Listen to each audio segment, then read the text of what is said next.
Hey YouTube, today I'm going to be talking about saving up for a PC slash just saving up in general for, like a laptop or an Xbox or whatever. Now, full disclosure, you guys have to be honest with yourself. Do you really need the PC? Is it going to benefit you? And, in your future, is it still really going to benefit you? So, like, for example, we'll talk about this later, but if you're going to become a content creator, are you still going to be doing content creation when you're 16 and you're 13 right now? Just thinking about the future. But we're going to start with the first subcategory I have, and that is getting your parents slash guardians on your side. I can't stress this enough. You guys need them on your side. You can't not have them on your side. It's simply too hard without them on your side. And if you're just gonna go out and buy a PC with your own money, if you have that much money saved, they're obviously going to be asking a lot of questions, and like usually $1,700 is a lot of money for a kid, a lot of money, and just to spend it on something, they're definitely going to want to get asked questions and whatnot. So you're going to have to get your parents on your side now. Persuading your parents is really hard if you have kinda terrible parents, not like parents that really dislike gaming or tech, and they just think you're wasting your life on those things. So like boomer parents, boomer parents. You can't. I don't really have any tips for you when it comes to boomer parents and stuff like that. But what I can say is you're gonna have to live out your high school, and when you can get a good job and move out, then that's when I think you can maybe start to really become a lot more independent, and you're gonna not have much experience when it comes to that because of your parents. But that's all I can really say for them. But for people that have normal parents, I have a couple tips, such as not being too deceiving. So what I mean by that is like changing your attitude for just the PC. So let's say your mom's like, or your parents like, oh yeah, we'll buy you the PC, but you have to like do more chores around the house, or you have to be more nicer to them and stuff like that. You have to follow through with that. You can't just be like, oh yeah, I will, and then you don't do it. You know what I mean? You have to follow through with that. So doing those types of things, being too serious and not doing those, your parents are probably going to take the PC away from you or something equivalent.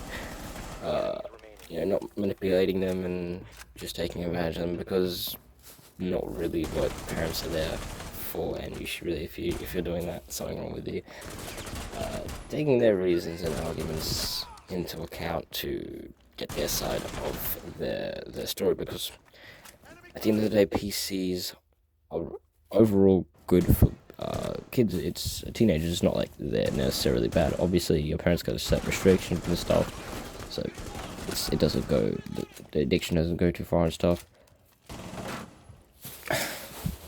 Then we have going independent for saving money, but I'll talk about that later. But you have to get parental guardians on your side. I don't know you personally, but if you can find a way to get your parents to agree with you getting a PC, then you can go independent for saving money, which obviously I'll talk about later. My second subcategory is giving reasons to why it's necessary getting a gaming laptop or a gaming PC, or one of them. It could be something simple like school, or just following a passion that might not be like streaming or being a content creator. It might just be something like, oh, I want to do photography when I'm older, or I want to be a video editor I want to be like a video editor that people hire. There's different stuff like that. And we also have other things, but I don't really know you personally, so I can't really give you any tips about someone personally. Maybe if you guys really do need help, check out Aust1n. I think it'll be in the description. He made a video on this, and credit to him, because I actually was inspired to make this video. Since I'm a teenager, I'm in your shoes, so I feel like I have a better perspective. But Austin's video is still really good. I recommend checking it out. But this moves me on to my third category. It's my final one, and it's for the people going independent. Ways to save money. Saving money is definitely a struggle for teenagers, as you know, you don't have a stable job. You know, it's not like you have a stable job or even have a job. So to start with, we have getting a resume. You got to get a resume first before you obviously try to go for an actual job like a retail or fast food job. If you're gonna go for a job and you're like really desperate, like let's say you really want to get a PC and you just want to do a fast food job so you can just quickly save up for it and maybe quit your job a little bit later on. If your parents are okay with that and you want to do that, then go ahead. If fast food jobs are bad though, I've talked to two of my friends that have them. They say it's not that good. They don't really like doing it, but they do get money. So I mean, if you're desperate, getting a fast food job is probably easier. When people are looking for a long-term job, a retail job is definitely gonna be more beneficial to you, as it's usually much better work conditions.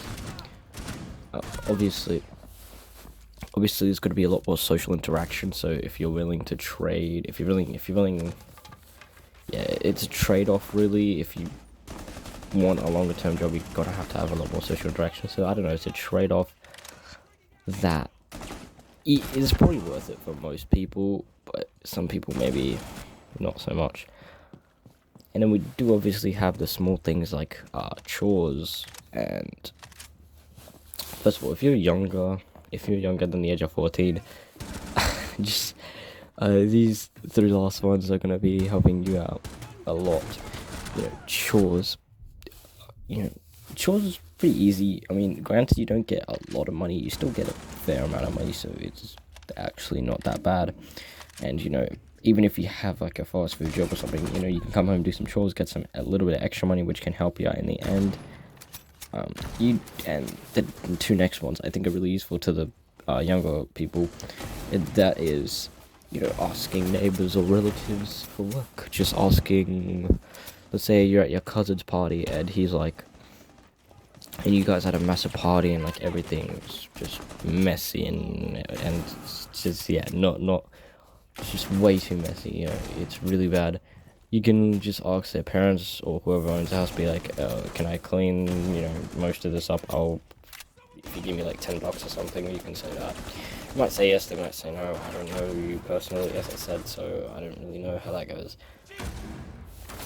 You could do stuff like that, or you could just ask your parents to ask your neighbors if they need any help with gardening and babysitting and stuff. Actually, that does bring me onto my next tip, which is babysitting and freelance gigs. It's what it's called. I think that's like the correct term. Freelance gigs includes like babysitting and dog watching, dog sitting and pet sitting, dog pet. Those jobs are pretty easy, but I feel like those types of jobs are favored towards more of the girls, and not simply because I feel like girls are a lot more, what's the word, like friendly. They come off as much more friendly and caring. Not to say boys can't get a job doing this, but yeah, girls, it's gonna be a lot easier for you guys, especially babysitting. It's gonna be a lot easier.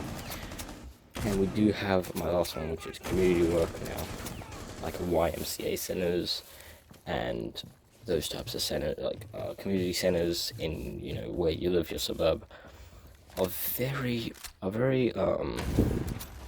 always looking for volunteers.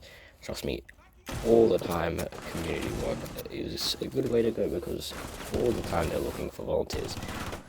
For stuff like maybe on a weekday when they have to feed the homeless or something, they need people to usually serve and cook it and stuff, and they are always short of volunteers. So you going in there and being a regular helper is, first of all, going to be really good for you and how you feel, but also obviously helping out homeless people is really good for, it's just a really nice thing to do. yeah, but overall community work is great. Obviously with the girl thing, girls are going to benefit more from freelance gigs like babysitting and stuff, and sometimes they'll get lucky and be babysitting like rich parents, and they'll pay them more than they really should be getting, which for girls it's really easy to save up more personally, especially throughout ages. Maybe when you get older, obviously men get paid more, but when you're younger you get paid more, so I don't know.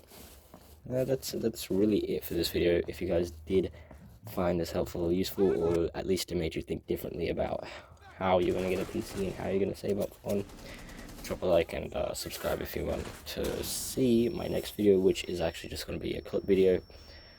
I'm going to be dropping a video soon of me getting my PC and a review of my laptop I'm getting.